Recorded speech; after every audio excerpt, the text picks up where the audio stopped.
It kind of depends on the actual, if that is,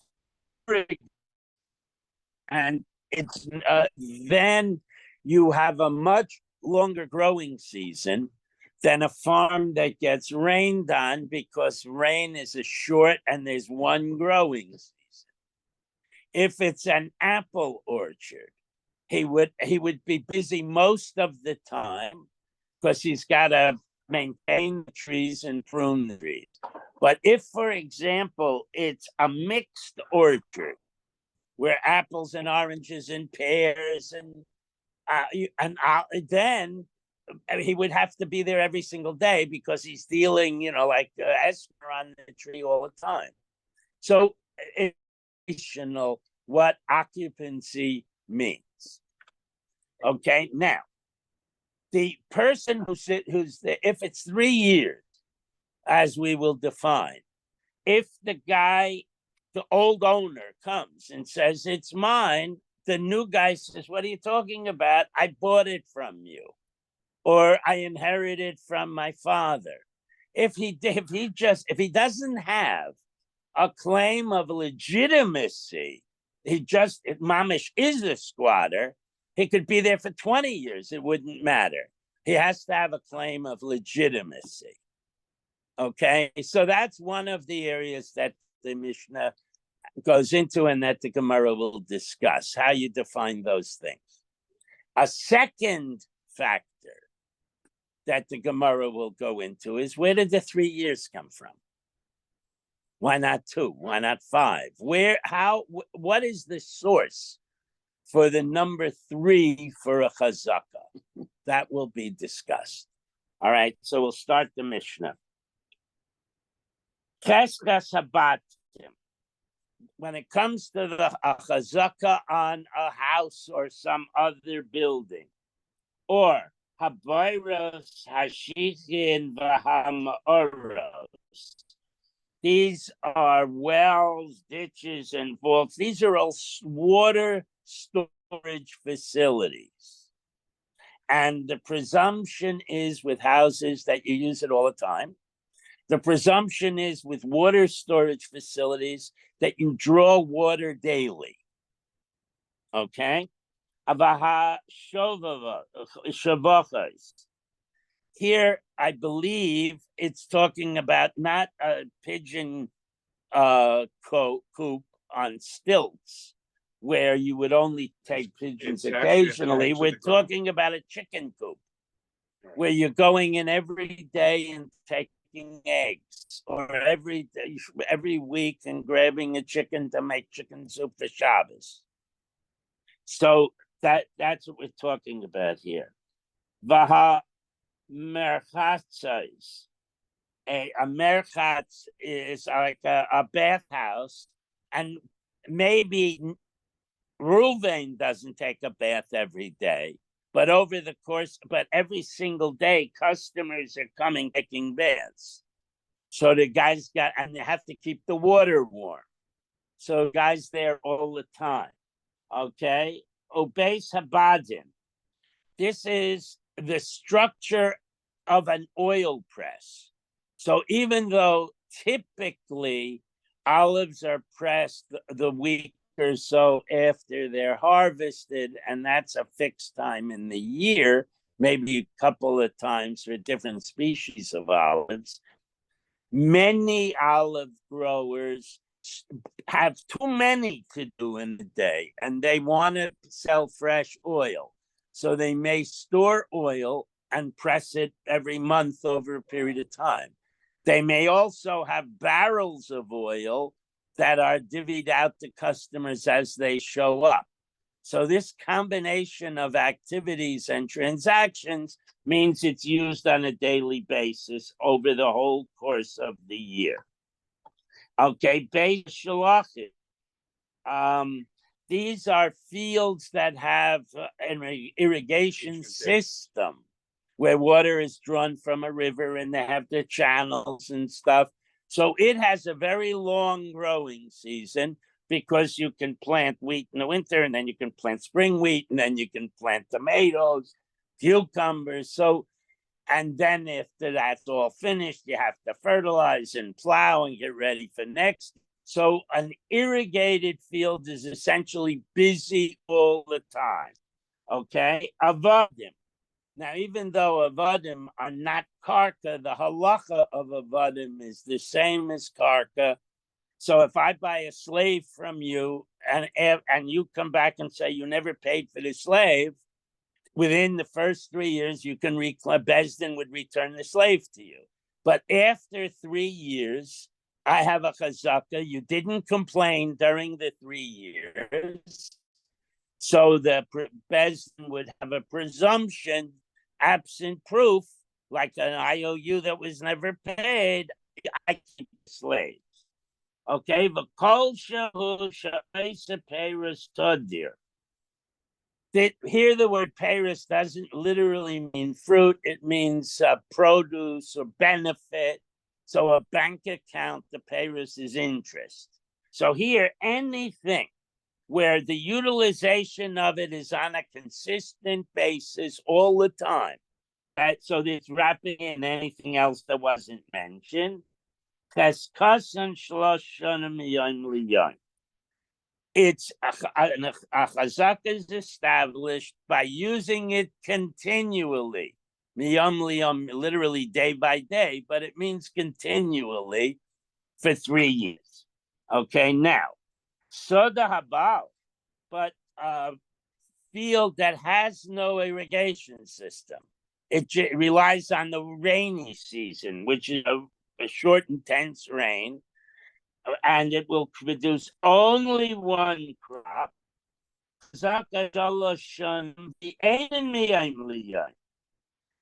You would also need 3 years of occupancy and use, but you do not have to sit in the field all summer long because you're not growing anything. You don't have water and it's hot and dry and parched. So what is the chazaka? Rabbi Yishmael Aimer Shloisha Chadashim B'Rishayna. 3 months in the first year of your claim. For year number 2. Hare Shmona Eser Chodesh, which means that you have to demonstrate 3:12:3 that you were physically there and doing things for in 18 months.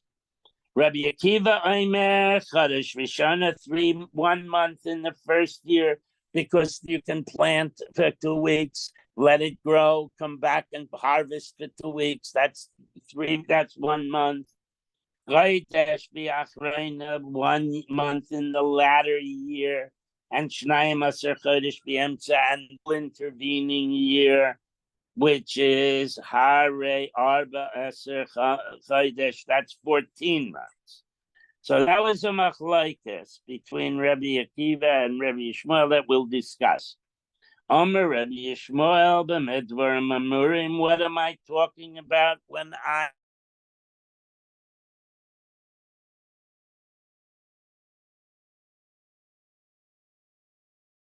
or barley?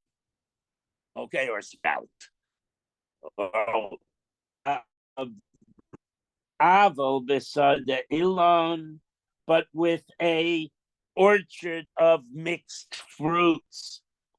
If he gathers the grapes, and now it doesn't use the word grape here, it says tvuoso, which is normally used for grain, but in this context, it means he A, gathers the grapes, B, presses the grapes, C, ferments the juice, and then bottles, puts it in kegs. If he does all those things, that's showing that he got all the use out of that or out of that vineyard. Or Masekes Zaysav, he picks all the olives and presses, etc. The Kanes es Ketso, or he harvests the figs, spreads them out in the sun to dry, and then gathers and presses them. Haresh Elu shalosh shanim. That would be equivalent of 3 years. All right. Weiter in the Gemara. Omer Rabbi Yochanan Shemaiti Mei Holchim Osha. There was, it's in the plural, but we'll see it means a certain scholar traveled to Usha when the Sanhedrin was Usha. So he is one of the members of the Sanhedrin and therefore a gadol. Okay? Shehu Oimrim, and that person, although it's in the plural, would say, Minayin l'chazaka shalosh shanim. Where did we get this number 3 from? Mishor hamuad. We have in the Torah, if a stam bull gores on 3 occasions, and Bezdin deals with the 3 gorings, that bull is called a muad. And now it has a chazaka of being a bad bull. So with the Torah gives you this number 3 for a change in status from a tam to a muad of a bull.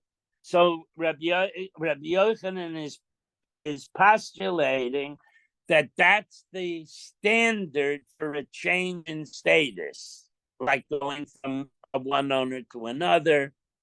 We have other chazaka changes. If a woman never has babies who die from bris, we have a chazaka that they die from bris so they don't circumcise subsequent children. There are a lot of cases where you have a chazaka, and the archetype, they say, is the Torah's mention of a bull. Mashor hamuad, with a bull that's a muad, kaven shenagach shlosh gesichos, because it gored 3 different times. Nafik le mecheskas tam.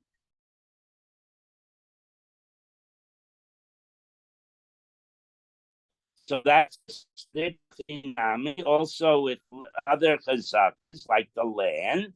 Kegan the achla tlashnin, since the person who is presently occupying it has utilized it in 100% for 3 years.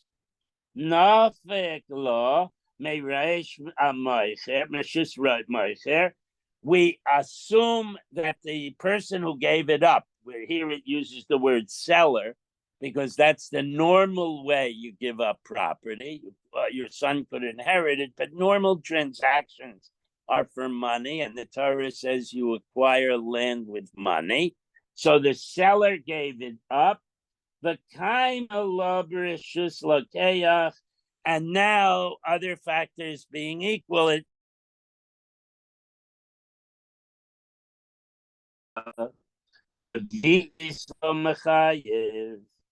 so just a minute. How do you say that because the bull gored 3 times, now it's a muad? Why do we say that? What's the difference between a tam and a muad? The amount you pay when the bull causes damage. The tam, you pay half of the damages, and with the muad, you paid 100% of the damage. You also put the yeah, but this particular bull is not dead. Otherwise, it couldn't gore again. Okay, so what happened on the first goring? He paid partial. What happened on a second goring? He paid partial. What happened on the third goring? He paid partial. Only if and when he gores a 4th time would he pay fully. Has to be the 4th goring. Lo machayev. He's not chayev until the 4th goring. Hachinami. So maybe we should say ad shana revi'is lo kama berishusei. So to make the analogy perfect, we should say that it's the 4th year establishes the chazaka. So the Gemara says, Hachi Hashta, is that's an incorrect way of doing the analogy. Hasam michi nogach shlosh gesichos have muad. At the conclusion of the trial for the third, the halacha changes is if there is a fourth goring. Ki lo nogach maish l'shalem. If he's killed to death or he's locked up and he can't gore again, I'm not going to pay again. But over here, Kevin the Achla Tlas Shnei, since the guy utilized that object, that property, for 3 full years, we're not locking it up or destroying it. So that's the bull is declared muad after 3. The land is considered his after 3. That's how you look at the analogy. Okay, Elamiyata, but if you say all that, Chazaka she'en imataina dahave chazaka, even though if you say that simple occupancy and utilization for 3 years creates a chazaka, why do we argue that the occupier has to have bought or inherited it? He has to have a taina. He has to explain to the bezdin why he's there. Maybe even without a taina, he should get it. Alma tanan. So we have and if they like the muad, nobody told the bull to gore. It just happens. So why not allow a squatter to claim a chazaka? So that would be a better analogy. Alma tanan, but there is a Mishnah that says otherwise. Kol chazaka she'en imataina eina chazaka. You could squat on the land for 20 years, unless you can go to Bezdin and swear I bought it or I inherited it. You remain a squatter. You do not have to produce paperwork, but you do have to present an argument why you're there. I inherited it. I bought it. Schwartz gave it to me. It would be a rare case. But just to say it was empty and I moved in, that would not create a chazaka. Time am I. So, okay, so that's the answer. That if you can't demonstrate verbally or with pay, you do not have a chazaka. Now, time am I. Why does chazaka work altogether? The Amrin and Dilma Amar, because the person who's now there has been there. Hashta ihu lo ta'in ein ta'in le. If I move into Schwartz's farm and I occupy it, I hire workers, I farm it. Well, if Schwartz was interested in keeping his farm, he'd have done something about it. He wouldn't ignore it for 3 years. So the Gemara is asking, if Schwartz doesn't come and make a challenge, should the court make a challenge on Schwartz's behalf? Obviously, if Schwartz has an interest in and did not give up that piece of land, Schwartz is going to do something about it. So 3 years is a long window for Schwartz to come and do something about it. And it's like an American law, a statute of limitations. So Maskif le Rav Avira.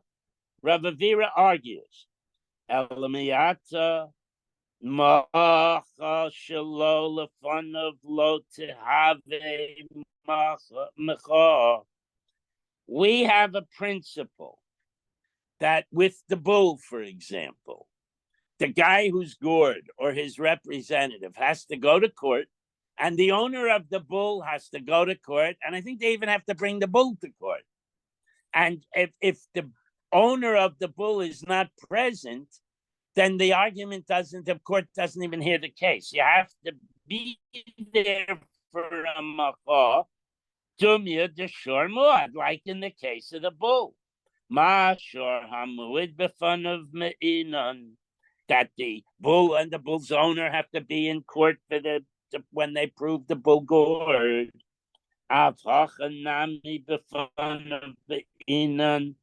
So logically, if we're maintaining this relationship that Chazaka is based on bull, that the owner should have to be there. But the halach isn't like that, and we'll explain. Hasam in the case of the bull, who by love thief. The pasuk says the owner is notified. The owner is warned. So obviously he has to be there. That's what the pasuk means. Hacha chavera is slave. The havera the chavera is slave. Literally, it means he has a friend and the friend has a friend. But what it basically means is, if Old McDonald's farm, there's a taina on it, even if McDonald isn't in court, everybody else, he'll be talking in the market. Oh, did you hear? They were claiming that's not really a McDonald's farm. So it means that the word will spread. And since there's no specific pasuk requiring his presence, then the fact that he'll hear about it soon enough, that's good enough. Okay, now. E-I-E-I-O. Correct. What did you say, Ted? Okay. So now, okay, well, the Rebbe Meir the Omar, but now Rebbe Meir made a statement. If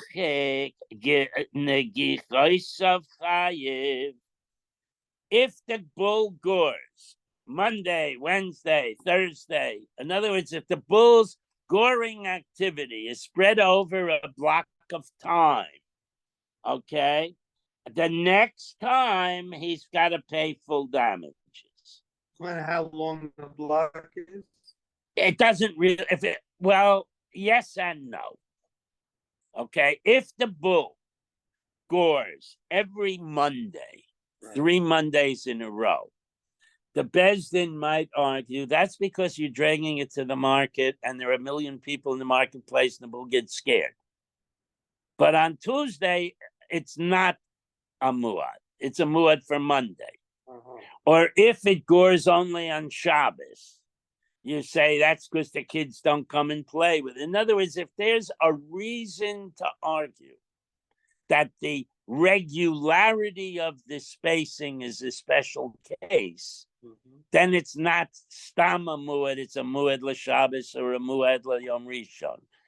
But if it's a random pattern over 3 occasions, it could be spread out, and it's a muad. It could be in one day, too. And, well, we're getting there. It could be. Okay? Kerav gechichos lo kol shekain. So if it gores 3 times in one day, how much more so we would say it's a dangerous bull. Okay? Now, how do we analogize that to a person occupying someone else's land, or what he claims to be his land? What if there's a situation where he engages in 3 complete harvests all in one day? And the Gemara says, Kegon te'em, like with figs. So the second wide line in the Rashi, I did not understand this. I called my son. I asked him. He read the Rashi. I said, I read the Rashi too. That's not good enough. He says, that's the best I can do. What Rashi says is figs are unique in that if you go out to the fig field at 8 o'clock in the morning, there will be a block of fully ripe figs ready to pluck. But there will be other figs on the trees, on that same trees, with varying degrees of like getting ready to ripe, to be plucked. So you could theoretically pluck every single fully ripe tree and fig, obviously, from 9 to 10:30 in the morning. And now, okay, I got them all. Now you come back at 1 o'clock and there's another cot of figs that are now fully ready to pluck, and you pluck all of them. And then at 4 o'clock in the afternoon, you do the repeat. So here you got the total harvest 3 times in one day. So why don't we say that we said you have to do the whole thing 3 times? Now, when it's wheat, it's 3 years in a row. But here, in the unique case of figs, why don't we say that's 3 crops? Okay. Dumya de shor hamuad, like the bull. Ma shor hamuad beidna de isle ha gechicha.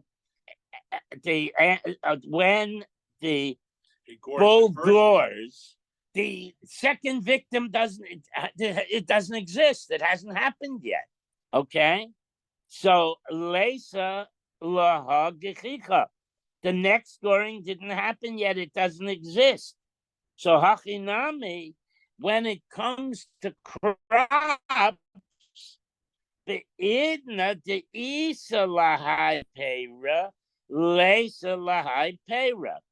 We would require that when we harvest, there be nothing else there of that species. So yeah.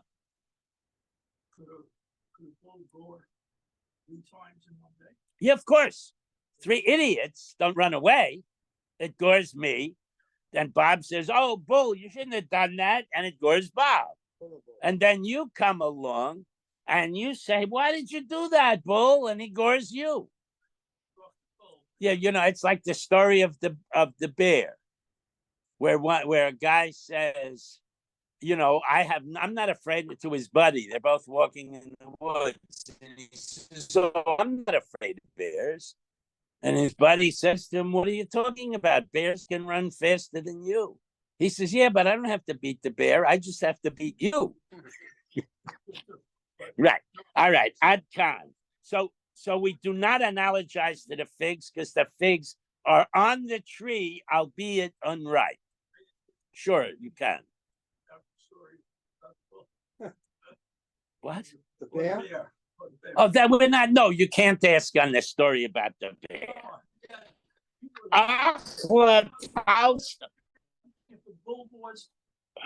If the bull gores 3 times in a day, Then it's a bad bull. Or if it gores 3 times on separate days, it's also a bad bull. And since 3 times on separate days, halachas kama v'kama, 3 times on one day, because that makes it a super violent bull. I'm trying to say something about the figs. After 3 times. No matter how often the bull gores, unless the bizarre case of 2 human beings holding hands and the prongs of the bull's horns hit both people at once. By the way, that would be one goring. But victim A is a discrete entity. There are no other victims existent. Victim B is a discrete entity. When that event happens, there are no other victims except victim 1, who's now in the hospital or in a grave. Victim 3. But with regard to the fig case, even though we picked every single ripe fig, there are unripe figs that are almost ready to pluck, and there are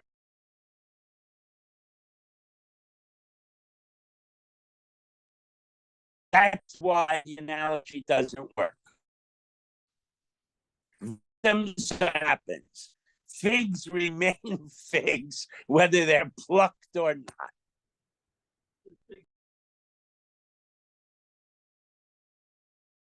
The plant, they're the tiny little flower buds, before they open, are called capers. Okay? Now, you pick all the capers on a bush, every one of them. And a few hours or a day later, there are new flowers that have started to form. So you can clear the caper bush of everything. And then have multiple flights of harvest from one caper bush. Okay? Achla, talsa peri, betalsa yume. What about caper bushes, where you can pick everything on Monday and then harvest everything new on Tuesday and everything new on Wednesday? So now you're more analogous to the bull's goring because there's nothing left. Kigun slough, that's caper bushes. Have chazaka. So if I have a farm where I am farming caper bushes, you can buy in the store the caper berries, which are after they develop, or you can buy the little capers and different sizes as when they're harvest. They have them in aroma.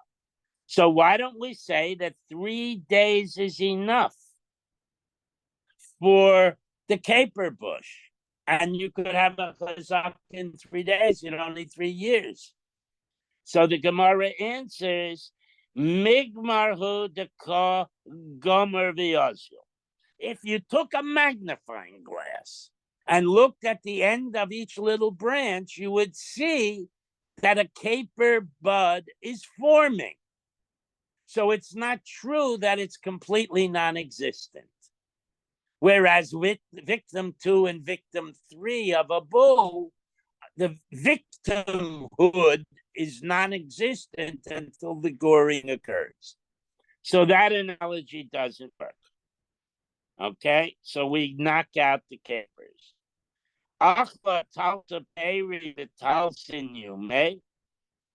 what if I utilize the farm by planting something that can be repetitively harvested as it grows?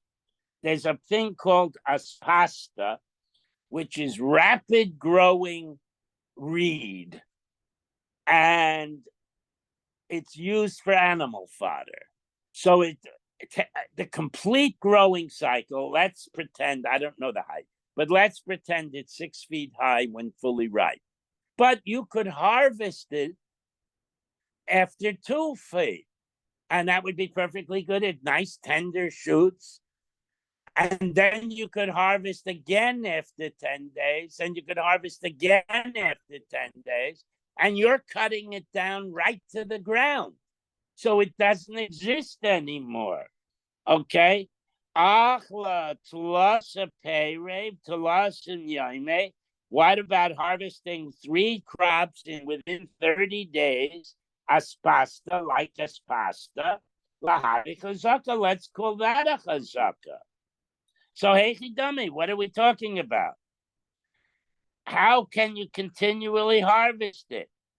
The kadiyach va'achla. When you cut it down, you don't dig out the roots.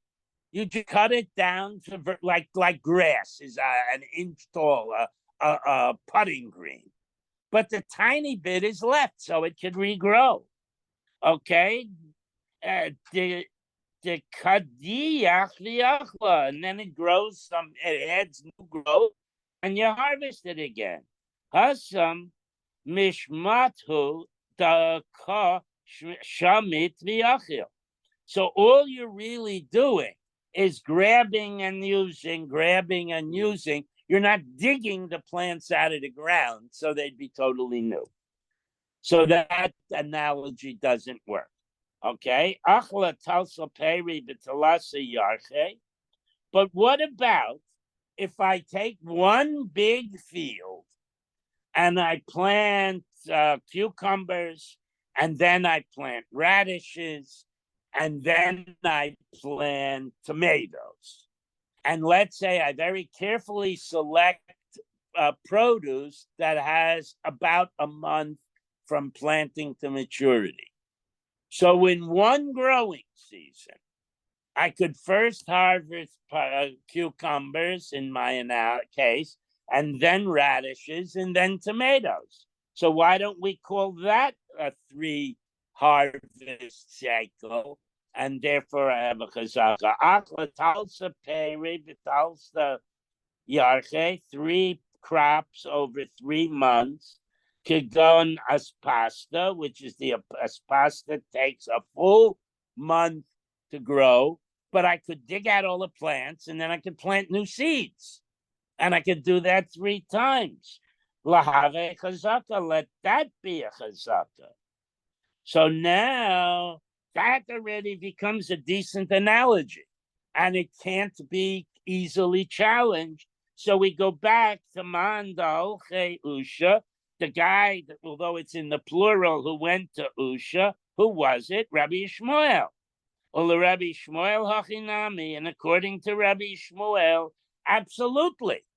If you could figure out how to utilize a farm multiple times in a growing season, you would indeed establish a chazaka in less than 3 years. The Tanan, Rabbi Shmuel Eimer b'Madavar Mamurim. What are we talking about? Besoda halavan, a wheat field. Aval besoda ilon. When it comes to a mixed orchard, Kaine says that Tavua, so gathers the grapes first and turns them into wine, and then Masak Esesov, and then picks the olives and turns them into oil. The Kaine says Katsai, and then he harvests the figs and dries them and presses them into cake. Hare Elish Loshishanim.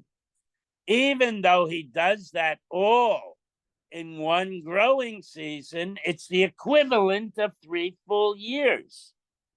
Okay? So Rabbi Yishmael, who was the presenter of the analogy to a muad bull, he does acknowledge that you could pull off a chazaka in a much shorter time than 3 years. So now, that was Rabbi Yishmael. He came up with the analogy of the bull because that's in the Torah. But the rabbis, if you look at the Mishnah, they obviously didn't do the analogy of the bull. So what was their analogy? Okay, Rabbanan Mai. What is their analogy? Now, in I think it's Jeremiah, but in Navi, there's one of the prophets predicts that in 2 years, Nebuchadnezzar is going to drag all the Jews to Babel. So he says to the people, look, you guys, we're all going to get dragged to Babel, but we'll be back in 70 years. So make sure you have your paperwork handy and bury it or pack it in a safe or take it carefully hidden in your clothes. Because when we come back and you want to go to your farm, there'll be squatters there. The land's not going to sit there empty for 70 years. So you need paperwork to prove that it was your farm. That's what we're going to deal with. Omer of Yosef Krok, see if there's a pasuk in Navi. Soidas bekesev yiknu. You buy land with money. The cusp is safer.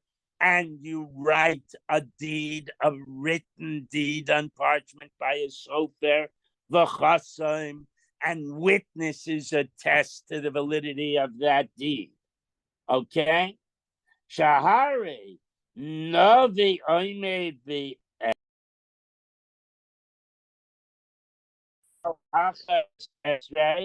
and he was telling them that at the end of next year, we're going to all get dragged to Bavel, and you have to have your paperwork ready.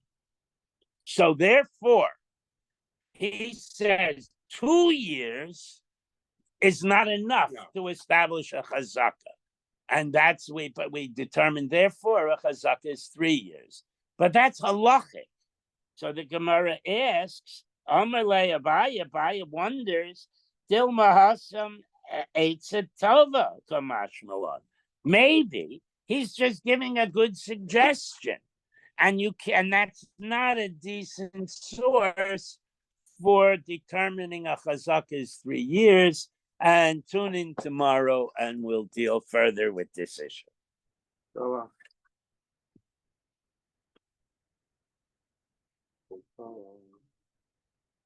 I like the bull. And that ain't the no. ball. No kidding.